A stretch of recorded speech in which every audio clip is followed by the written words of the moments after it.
Hello সবাইকে। আজকে হচ্ছে অনার্স থার্ড ইয়ার মেকানিক্সের এই বইটার অধ্যায় 11 মহাকাশ। এখানকার 6 নম্বর যে প্রশ্নটা আছে, জাস্ট এটা হচ্ছে সলভ করে দিব। সো আশা করি পুরো ক্লাসটা তোমরা দেখো। এখানে কি বলছে যে একটি নিরেট গোলকের অভ্যন্তরে কোনো বিন্দুতে মহাকর্ষ বিভব ও প্রাবল্য নির্ণয় করতে হবে। একটা নিরেট গোলক থাকবে যার অভ্যন্তরে হচ্ছে একটা বিভব নির্ণয় করব আর হচ্ছে প্রাবল্য নির্ণয় করব। সো দেখো তো, একটা নিরেট গোলক বিবেচনা করব, এর অভ্যন্তর হচ্ছে এটার দিক একটা পি, দ্বিতীয় সারি মানে যে দ্বিতীয় দিকে গিয়েছে, তারপর এটা তৃতীয় মানে জাস্ট এটা, তাহলে এই পুরোটা হচ্ছে ব্যাসার্ধ যার মান এ, আর এখান থেকে ওপি, আর এটাই জাস্ট এটা লিখে এখান থেকে এই পুরো বিষয়টা লিখবা। এখানকার এম ভর বিশিষ্ট নিরেট গোলক, জাস্ট সেটা আমি বললাম না, তোমাদের মতো করে তোমরা লিখবা। শুধুমাত্র একটা বিষয় দেখবা যে এখানে বি সমান হচ্ছে V1 প্লাস V2, মানে বেগ সমান হচ্ছে দুইটার মানে আয়তন, একটা আয়তন যোগ দুইটা আয়তন। এখন দেখো, নিরেট গোলকের আয়তনের সূত্র কি জানি, 4/3 পাই আর কিউব এটা।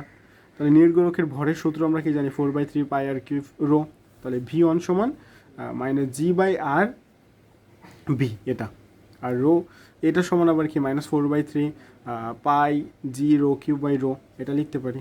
এখন দেখো, আবার পুরো ফাঁপা গোলকটিতে অসংখ্য সমকেন্দ্রিক পাতলা ফাঁপা গোলক হিসাবে বিবেচনা করা যায়, অসংখ্য সমকেন্দ্রিক পাতলা ফাঁপা গোলক হিসাবে বিবেচনা করা যায়।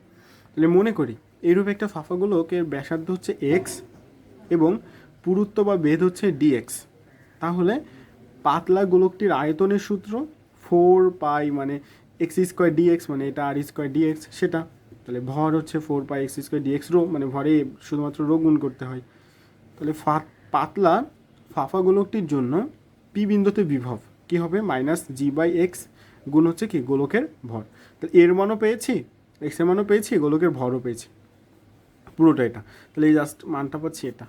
এখন এই বিভবকে x=r এবং x=a সীমায় সমাকলন করে পুরো ফাঁপা গোলকের জন্য পি বিন্দুতে বিভব নির্ণয় করতে হবে। তাহলে ভি জাস্ট এই যে মানটা পেয়েছি এটাকে ইন্টিগ্রেশন করতে হবে। তাহলে এখান থেকে -4 পাই আর রো জি এইগুলো মান জাস্ট চলক বাদে যা থাকে সবগুলো বাইরে আনছে। তাহলে x²/2 থাকলো।